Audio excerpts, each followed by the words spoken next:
ও কই গো দেখো পত্তাটা তো হয়ে গেছে গো, একটু সরষের তেল দাও না। নাও। দাও তোমার ফিনিশিংটা দিয়ে দেই নাহলে না না না দাও দাও। আটটা নিচে নাও।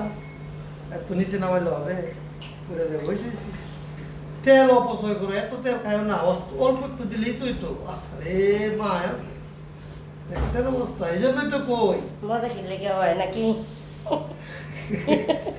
মজা তো হয় না রে ভাই, আমার পকেটটা খালি হয়, এক পা তেল আনলে এক মাসও যায় না।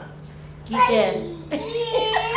সয়াবিন তেল আধা লিটারও মাছ যায় না, আর এই যে সরিষার তেল এক পাতে মাছ যায় না।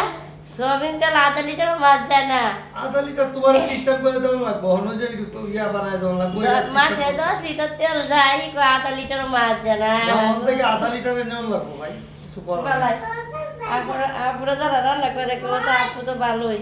আপনারা আধা দেন, লিটার আমি মাছ নেয়। টার্গেট দিয়ে দিছি তারা, কিন্তু সকালবেলা উঠে দিব অর্ডার টিয়া না, আমি টিয়া কই তেল আনছি। আল্লাহু আকবার। তো দেখো পত্তাটা এখন দেখো ঠিক আছে। খাইয়া দেবো আমি। আলহামদুলিল্লাহ, বিসমিল্লাহ। ভাই ডালটা বেশি হয়ে গেছে গো, সেই হচ্ছে অসাধারণ হয়েছে। লেবুর সাথে।